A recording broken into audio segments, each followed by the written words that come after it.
Yep. Here comes strong. Yep. And you want to set the tone. You want them to have some fear inside of there, right? And so you did all this to set the tone for what was going to come. However, there are times in which that sometimes you showed up for the game and it just feels like you and your team weren't ready. You know what I'm talking about? Where coach is out there and you're on the baseball diamond and he's hitting your balls and you grab it and you go to throw it and you sail it like 3 miles above the first baseman's head. And you go, all right. And the guy next to you grabs the ball and he zips it and it's gone. You're going, wow. Second baseman biffs it and you're like, okay. You know, catcher goes to throw it down to second and drops the ball. Does he leave his hand? And you're going, oh, this is not going to be good. And you knew immediately, like the other team's sitting in their dugout, they're looking at you and they're laughing at you going, oh, this is going to be a cakewalk. They didn't come prepared to play at all. And many times because we didn't set the tone, the game kind of went that way, didn't it? And so I kind of believe, like, in the church, if we were talking about the church, that's kind of what has happened with the church. We haven't been setting the tone in our culture. We haven't been leading the way. We haven't been setting the pace of life. We've been kind of sitting back, and we've been allowing the world to set the tone for our families, for our government, for our work, for our education, for arts and entertainment, for our language, for our customs, our clothing, and even our religious beliefs. We've been stepping back and saying, you know what? It's okay that you just kind of say the things and you kind of say what's going to happen and the way in which things are going to go. And we just simply allow culture to develop, and we step back from taking the position that God has called us to walk in. God has called each and every single one of us as a God follower to set the culture and to set the tone in all of these areas. If we don't set the tone inside of our household, who will? If we don't set the tone inside of our church, guess who's going to? The outside world. If we don't set the tone at work, who's going to set it for us? You guys get what I'm saying here, right? But we've kind of stepped back, and we've kind of said things like, oh, we don't really need to engage in our culture. Or maybe it's wrong for us to engage in culture. Maybe, you know what? We'll just let things kind of develop. We'll just kind of like do our own thing. Retreat back into our little ivory castles. As long as things are doing okay inside a church, as long as we believe the right things here, as long as we're doing the right things within these four walls, isn't that good enough? The problem is as we've shown the last 40, 50, 60 years, that's not good enough. That's not good enough if we just simply say that we believe the right things and we act the right way and we do the right things. That's not good enough because God has called us as His stewards of this earth to take care of, to manage, and to set the tone for all of creation. The reality is our culture is consistently going nowhere towards God. So if we look back, 50, 60, 70 years ago, there was some shifts that happened in our culture that changed things drastically. There's the free love movement. You know what I'm talking about? So the 60s and 70s and everything that came with it. It was this subculture movement that seemed like it sparked out of nowhere. And what has happened from that movement has trickled down to the way in which that we now have the world in our culture today. So within that culture, they promoted the love, which is, you could also call it sex. They had a huge culture of drugs and psychedelic music and all these different things that began to shape the culture that they lived in. And from that has shaped who we are today, is why we thought and know today that kids are going to experiment. They're going to do things wrong. But in previous generations, that was not the normal. Families set the tone and said, this is the way we're going to live, this is what we're going to do, we're going to live in this manner, we're not going to do these things. And they kind of did that, right? Well, from this now freedom that has now happened, what has happened is now we've grasped this new idea. So parents today who grew up in that mindset, who whether or not they accepted it or whether or not they lived in it, they experienced it. And so now they have the mentality that my kids are going to go and they're going to experiment, they're going to do things. The idea today is kids are going to experiment.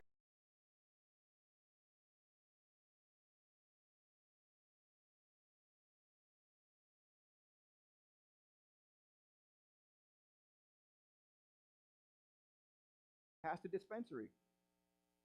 And today we're not going to get into whether or not that's right or wrong, okay? I mean, we can go down that rabbit trail and talk about that for a very long time, but we all have to agree that that has changed. And why has that kind of happened? I think it's happened from this subculture movement.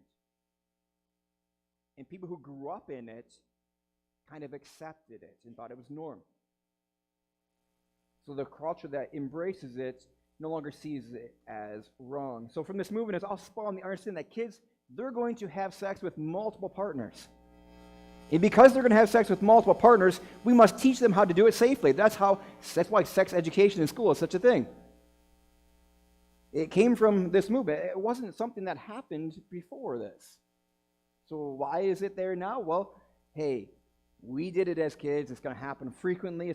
Now we need to make sure that they, at least if they're going to do it, they need to do it safely. And so let's teach them how to do it in school, because all the things we learned in school has just been top notch, right? Yeah. Why? Because we have a culture that wants to embrace it, and now it has become accepted as the norm. And if you like, so our culture today, we can look back at that culture and say, oh man, they buffooned it. They messed it up. Well, our culture today, what's going to happen in our culture in the years coming with some of the things that we are facing today? If we don't do something about it or speak up, we may not even be able to do something about it, but at least we can lift up the voice of God that says, these things are contrary to God's word. You guys grasp what I'm saying here? I mean, just think about what's going to happen in the future with some of these movements that are going on, like the trans movement and things like that. Like, it logically doesn't make a lot of sense, but what's going to happen when we begin to continually embrace it or maybe not speak out against it? And I know you're probably going to look at me today and be like, man, that guy, he's just one of those, get off my lawn type guys, right? I'm trying to do it in as loving as I possibly can, because I think it's essential that we at least understand God's view on things, because if we don't, we're going to continue to go down the trails that we're going. You guys tracking with me? All right. And so, it's a fun pastime in the church. I think if we don't do it every single Sunday, we probably do it at least every other Sunday. It's where we sit back and we point our fingers at the state of affairs that our country has fallen into. And we sit back and we go, man, how far has the world fallen, right? When have you ever done that before? Even here at church. We've said, man, look at all this stuff that we're embracing, all the things that we're doing. And we sit back and we're like, man, now this is terrible. Like, I sit back as an American, I think it is embarrassing and pathetic.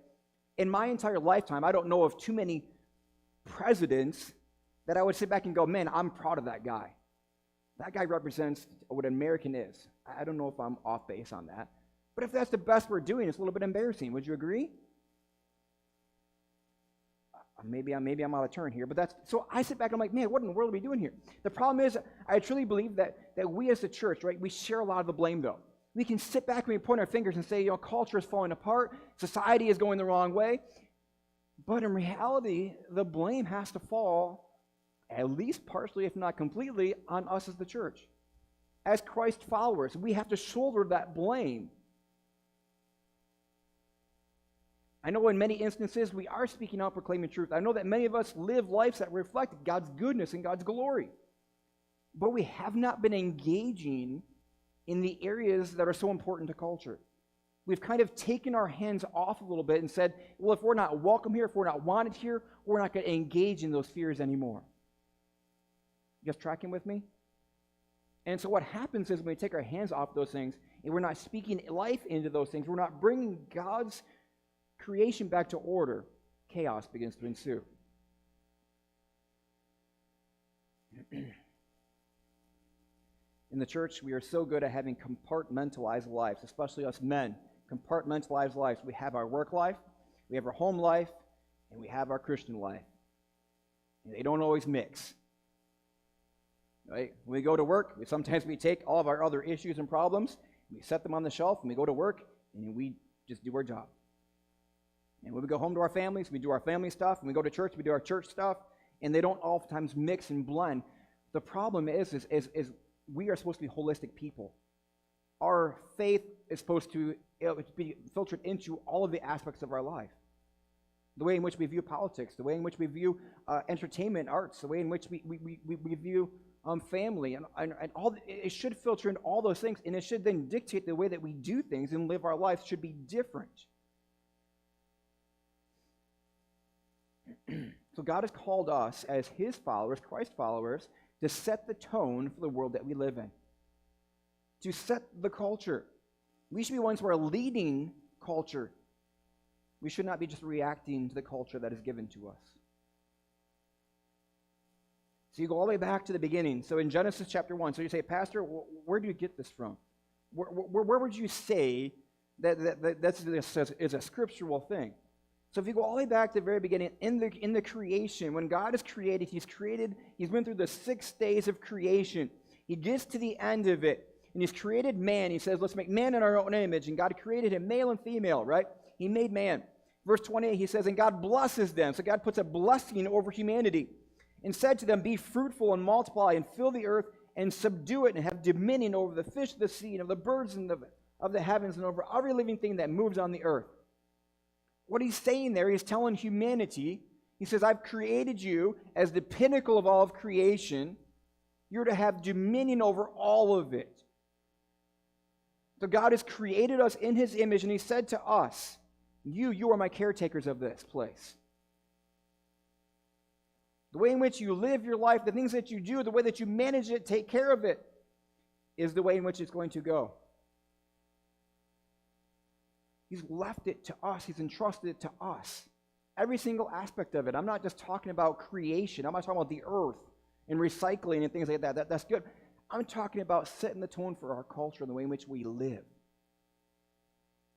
That was given to us in this moment at creation. God says, I am the creator God. I'm giving it to you. Now go be creative and make this world what it is. And while you're doing that, let it reflect God. You guys get what I'm saying here? It's this mandate that God has given to us as his followers to set the tone for the world around us. We cannot disengage with that. We must continue to build that up. To build up civilizations, to build up cultures, to build up everything that honors God and reflects God and his holiness. So right from the very beginning, God has left creation to us, and if it falls apart, it's on us. It's our responsibility. Obviously, it's God's power, it's God's authority that upholds everything. And when we build up culture in God's name, it is through his power, his strength. So it's God's work, but he's working through us. It's this interesting dichotomy of like, it's God's power, but God's power doesn't get unleashed until God's people begin to move and do things. Does that make sense? And so we must be engaged, we must be doing something to bring God's authority and power over the world and through the earth.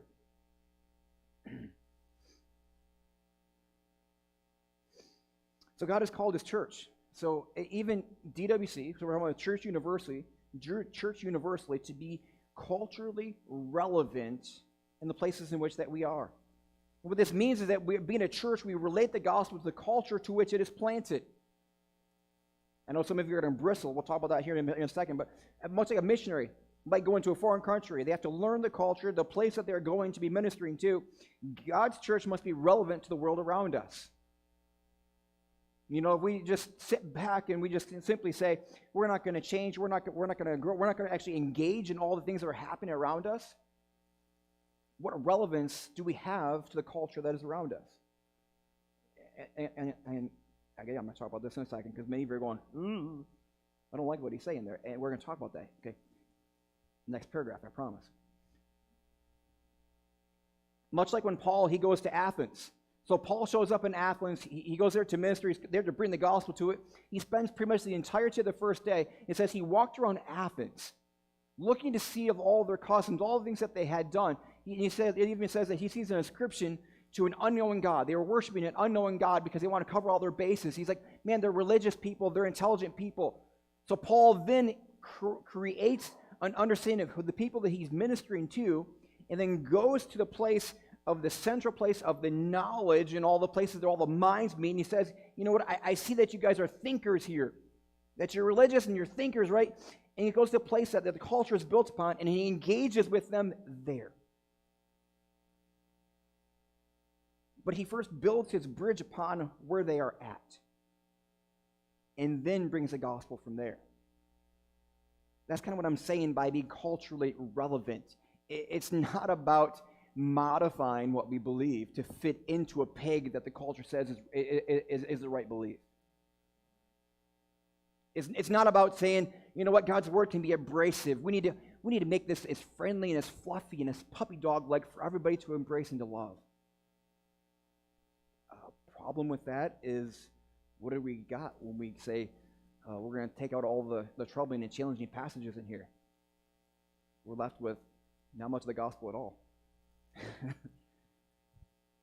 To be culturally relevant does not mean that we sacrifice anything of what we believe. We do not compromise what we believe in order to appeal to an audience. See, in order to engage in culture and to be relevant in culture does not mean that we conform to the culture that we live in. Romans chapter 12, verse 2 says that to us. If I can get there fast enough, I'm going to read it because I'll butch it up if I don't. It's not fine. It's too important. Romans chapter 12, verse 2, it says, "Do not be conformed to this world, but be transformed by the renewal of your mind, that by testing you may discern what is the will of God, what is good and acceptable and perfect." He says, don't be conformed to the world. Don't try to fit into the world. Don't try to take the commands, the calls that God's placed upon your life and say, we need to fit that into the culture around us so that we can blend in, we can look like them, we can just kind of try to somehow subvertly, right, go in and kind of change the things around us. You know, I love the idea of like covert ops. Like I love watching TV shows like where there's like the covert military operations. Jeanette and I got into a show called SEALs. I don't know if it was like, anyways, what I liked about it was like, you know, they just like go in, like nobody knows we're there, they kill everybody in the world, and then they show up and they come back to their families and everything's cool. It's like, that's so cool. The problem is like, what? If I was, so here's a little side note, if I hadn't gotten married when I did, I would have joined the military and I would have tried to pursue to be one of those guys that killed people like crazy. I know that sounds absolutely horrendous. But let me... No.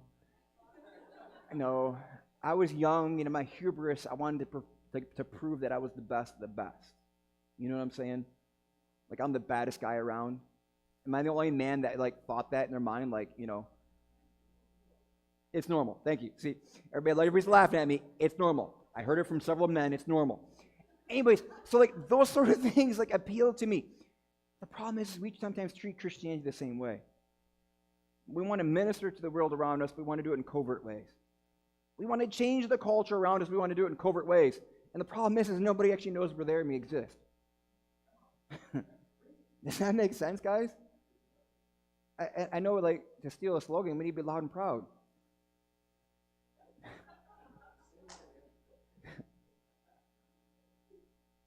Because we cannot be conformed to this world, but be transformed by the renewal of your mind. Testing whether they may discern what is God's will, what is good and acceptable and perfect. You see how this passage is so important, right? We don't be conformed, but we tune ourselves into the Lord. We open ourselves up to God and say, God, where should we be going? What should we be doing? God, we want to follow you in your will, God. What is that? Begin to discern God's will and his purposes for this church and this community around us. I camped out there longer than I wanted to, but that's okay. And so, for instance, in John's high priestly prayer in John chapter 17, he's praying for us. He says that we would be in the world, but not of the world. That we be protected from Satan's schemes, from the schemes of the evil one. As we've been talking about the last couple of weeks, like there's somebody out who's wanting to seek, kill, and destroy us. That's Satan. He wants the church to be destroyed because it is the image bearer of God in the world around us. What better way to do that than to have us assimilate into the culture? I think that'll preach. So I believe that we should not be changed by the culture, but that we should be changing the culture that we minister into. You see, the goal of any good missionary is they go into a place with the gospel. They go into the place and they want to bring the life-changing transformation that is the gospel of Christ into people who are lost. That's their goal. The secondary part of their goal is to create a countercultural movement that will change and transform the city in which they're ministering. Why? Because that means revival has broken out. That means God has poured out His Spirit, is moving in such amazing ways, and then it spills into the other areas of their county, to their state, to their region, and their country. That's the vision, the goal of what missionaries are trying to accomplish. They want to see God poured out in amazing and miraculous ways. We within the church want to see God pour out in amazing and miraculous ways. We want to see Him change the culture through us. My vision for Dryden is that we become a place that actually changes the culture in Dryden. Dryden Wesleyan Church is a place that people look at and they say, there was something that happened in that church. And when God began to move, it began to spill out to all of the people around us. And pretty soon, Dryden is no longer the Dryden that we think it is or that it was. It becomes a place in which that God is present and lifts up and honors God. That's what we're aiming for as a church. That's what we want to see God do. That's, as a pastor, my goodness, wouldn't that be just amazing? To have a community of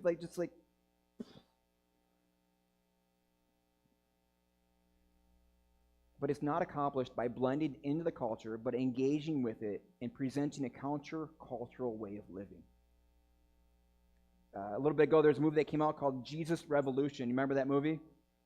It was a good movie, wasn't it? I liked it. And I think the production team did a marvelous job of presenting a picture of what it probably really looked like. It wasn't completely a perfect environment. There were some things that were happening, things that were going on. But in the midst of this movement, this subculture movement in the 60s and 70s, when the church was just sitting back and pointing fingers and saying, oh, I can't believe all this, and they were just railing at them, there sparked this countercultural movement that happened that began to point people back to God. I remember in the movie, the first time you saw the hippie, Lonnie Frisbee, he gets in the car with the minister, right? And how many of you immediately had that moment of, this is not going to go well? Am I the only one that thought to myself, this is not going to go well because there's a stereotype? And he's like, hey, man, you know Jesus? And you're sitting there, you're like, oh, boy. And then it was awesome. And there was this amazing passion for people who were lost and drowning in this subculture. And then they caught the passion of it, and then God began to show up and move. I thought it was so cool. I liked that part of it.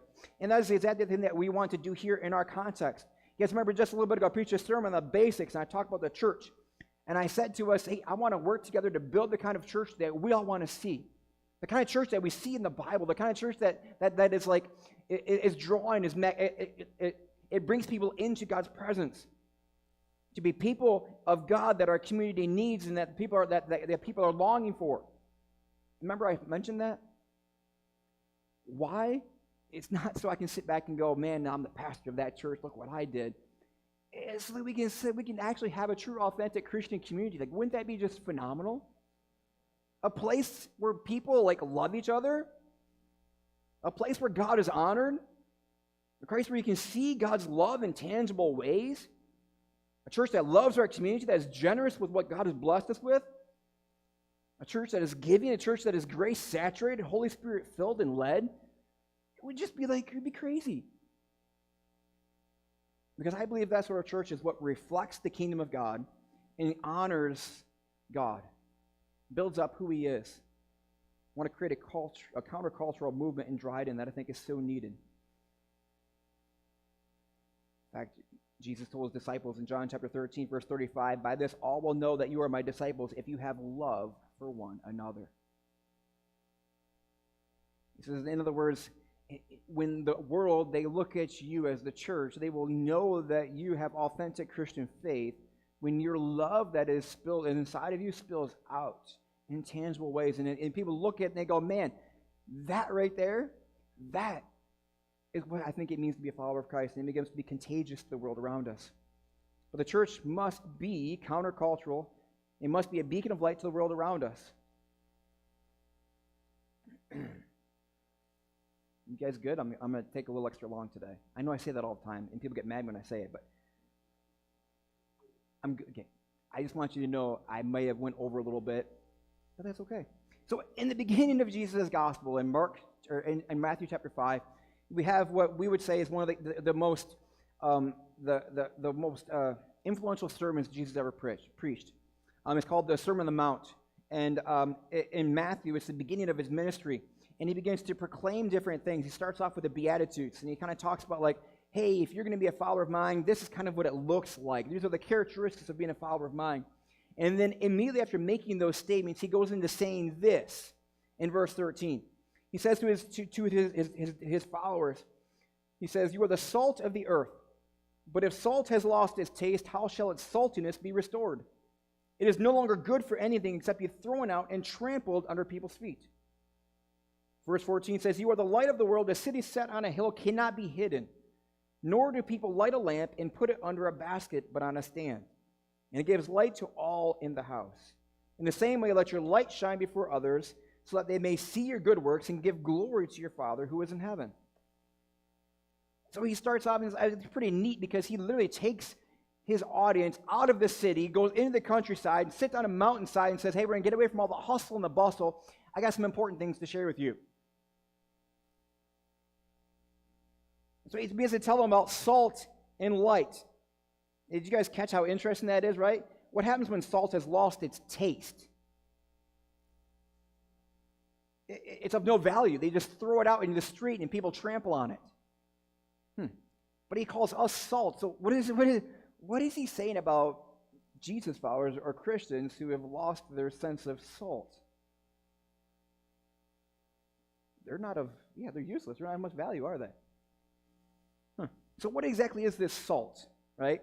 So salt is important. In fact, it is so important, they used to pay Roman soldiers with salt. Did you know that? So our word for salary was derived from a term called salarium, which is they used to pay Roman soldiers with salt. Did you know that? And so basically, what Jesus is saying here, you are of insane importance. As a Christian, as a follower of God, you are of great value, of great worth. So salt is a preservative. I'm sure you guys know this without a doubt. Salt is a preservative, and so salt has the ability to lengthen the life of a product and to keep it safe for consumption well after its normal shelf life. Especially in this time frame, Jesus was a fisherman, right? He wasn't a fisherman, but he called to himself fisherman. And when he called himself fisherman, they would know because they would catch the fish. As they would catch the fish, they would prepare them, and then they would immediately salt them. So that way it would be able to be transported and to be preserved for longer periods of time. So Jesus is looking at this audience, especially the people who live there. They know what it's like to eat salted fish. And he says to them, you're the salt of the earth. And so they would immediately go, man, so we're a preserving agent to the world around us. What does this mean? What does this mean? So we protect things from dying and decaying. We do this by standing up and being recognized. We do this by being moral and proclaiming what is right and what is wrong. We do this by being involved in our world and proclaiming that Jesus is alive. And the only way people can come to life, the real salt giver, which is Jesus. If we are a preserving agent, we are actually going around and we're trying to make the world around us a better place. How does this fit into the culture discussion? We preserve the world we live in by bringing God's culture to the world. By bringing God's goodness, by bringing God's glory, by pointing people back to God, by creating a countercultural movement and saying, no, what you are striving after, what you are going after, that is not of God. That is not worthy. That is not good. We're going to bring you to a better place by preserving that which is God, which is good. There's more to that, but that's the basics. Salt is also a flavoring. You guys know this as well. How many of you ever had to go on a salt-free diet before? Anybody? And it's like, without salt, life wouldn't be worth living. There's that movie, what was it? And they said, without music, life would be a mistake. No. Without salt, eating would be a mistake, right? Salt adds flavor to your food, right?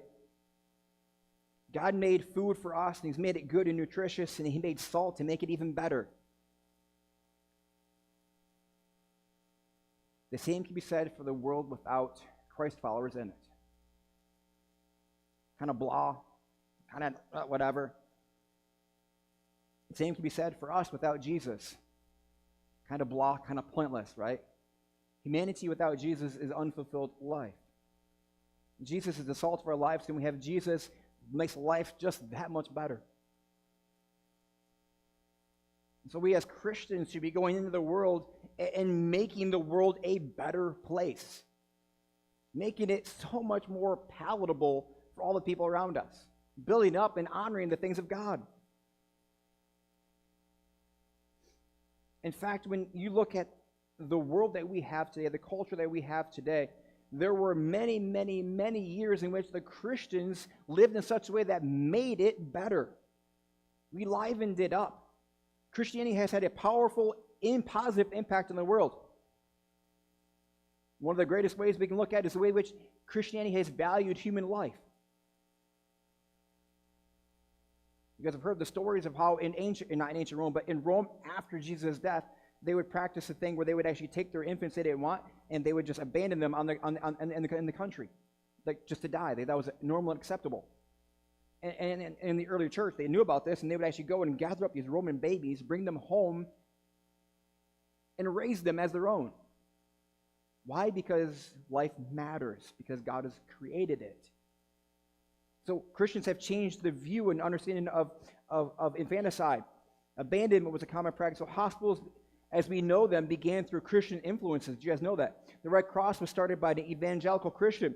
Almost every one of the first 123 colleges and universities in the United States was started by Christian origins. Founded by Christians for Christian purposes.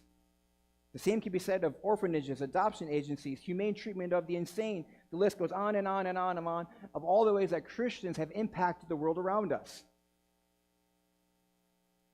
And then you fast forward to today, and we are still active, we're still doing things, but I would have to kind of fight back and say, man, when was the last time that we really had that sort of an impact? And we can say that we're being swallowed up by culture and all these sort of things. We're becoming, no. When you have God inside of you, you don't get swallowed up by culture. Well, let's be honest, you allow yourself to be swallowed up by culture. The God that we serve is much bigger. Salt is an antiseptic. Do you guys know this? So salt is actually an antiseptic. It can actually be put into a wound and actually heal it and take away all the infections. Have you ever soaked an injury in Epsom salt before? It's amazing how it'll draw out the infection and it also reduce the swelling and inflammation. You ever experienced that? Salt naturally has that effect. Well, Christians, we too are to be an antiseptic to the world. The world is full of infections and injuries that are happening all around us. And a salt to a world full of iniquities, we're called to not only preserve, not only to make it better, but we're also called to heal the bruised and the brokenhearted. We're called to mend the bruised and the tattered of the world. Those people who are looking for hope and looking for healing can find it in Jesus Christ and ministered by you and I. You guys know that Jesus was oftentimes criticized for the crowd that he hung out with. He was oftentimes criticized for the people that he would engage with. And they would put him down and say, man, you have such good moral repute. Shouldn't be spending time with these criminals, these drunks, these prostitutes, the thieves, the immoral, and so on and so forth. And the reality is right, how is salt any good if it's not being used? We as Christians should be finding ways that we can engage in the culture around us, to be relevant, to be there, so we can go in and be that preserving agent, to be that person of change, to be the antiseptic. The truth is why do most people become drunks and spend so much time in the bars? Because they're miserable. They've had some sort of pain that's happened in their life. My goodness, why shouldn't we, as all Christians, be going in there and saying, I know somebody. His antiseptic fixed my wounds, and he healed me, and he brought me back to right relationship with him, right?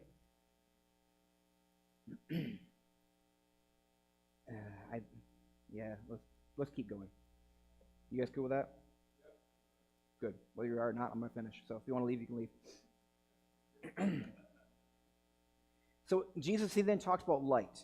See, Amanda's leaving. Sorry. I'm sure she's going to do something important. I'm sorry. I was probably wrong. I was teasing. She knows I'm teasing, I hope. Anyway, so So Jesus, he talks about light. He continues to talk about, he carries out what is salt, and then he says we're also to be light. He says, you are the light of the world. A city set on a hill cannot be hidden. Nor do people light a lamp and put it under a basket, but on a stand, and it gives light to all in the house. In this time frame, what Jesus is saying is they lived mostly in one-room houses, mostly. And what they would do is they would have their lamp, and they would set it up as high as they could, so it would give light to the entirety of the room. Oh, I wonder how we got the understanding of putting lights and hanging them in the top of the ceilings, right? Oh, wow, they project light all over the place. And so what he's picturing here is that we as a church, right, we are a city set on a hill. We're to give light, we're to cast light, we're to bring light into the darkness around us, all around us. And as I read this passage, I always come back to when I used to play Super Mario Brothers. And remember they had the dark worlds? Wow. Boy, that didn't hit home at all. And they had the dark worlds in which everywhere you went, it would only lighten up in front of you. And you could also get this block, and you grab it and you put it above your head, and it would cast more light. And it would extend the light all around you. So when I read this passage, that's kind of what I picture, is like, we're like Super Mario. And everywhere we go, we're bringing God's light with us. And when we join together, it's like we have a block, right, that we've put above our head that is exponentially brighter and brightens up all around us. Like, how does this fit in? The church is salt. We're to go and make the world better, to preserve it, and all these things. Light brings about, it casts out the darkness. Light casts out the darkness, but it only goes where the light goes. It only goes where we go. So we're going to engage in our culture. We must be going out of these four walls. Yes, we are a church. We're a church that's set on a hill, and it should be drawn. It should be filled with a sense of awe. And people look at it and they go, man, I want that. That's what we want, okay? That's what I'm saying. Like, we as a church want to become that culture, that countercultural movement. But that does not negate the absolute imperative of getting outside these four walls and being light to the darkness around us. That must happen. If it doesn't happen, we're simply not going to change the culture if we don't engage with the culture. And that's what Jesus did. He modeled that in his life. He went out, he engaged with the broken, the hurting, and brought them into the light and changed and redeemed their lives. We're not fulfilling the purpose that God has called us if we hide our lamp and we just simply don't go out and proclaim the goodness of God. The same can be said for us as Christians. If we're not going out into the world, making a difference for Christ and not fulfilling our purposes that he's placed inside of us, we are not being salt and light. And what does he say for those who are not fulfilling their purposes? You're useless. Man, that should sting a little bit. Kind of like salt in a wound stings. Should hit home and make you go, man, I don't want to be the one that's useless. I don't want to be the one that's cast out on the road, just trampled on. I want to step up. I want to be heard. I want to do something for Christ. I want to be loud and proud for God. You guys have all heard this before. There's a term that's kind of getting buzzword right now. It's called the silent majority. Have you heard the silent majority? Basically what they're saying is that there's a majority of the population in America who believe differently than the culture that is going in a certain direction. But they remain silent and don't do anything and don't bring about any change except for when they're polled. They're happy to say, oh, we don't agree with that. We don't like that. And it's still like 70% don't agree with all these things, the direction that we're going in America. But they don't do anything. They don't say anything. The problem is I think sometimes in the church we become the silent majority. We make up the silent majority, and we're too happy to remain the silent majority. But we as a church need to be setting the tone for our culture. We cannot by any means continue to retreat back and allow culture to dictate for us the pace of life. We must create a counter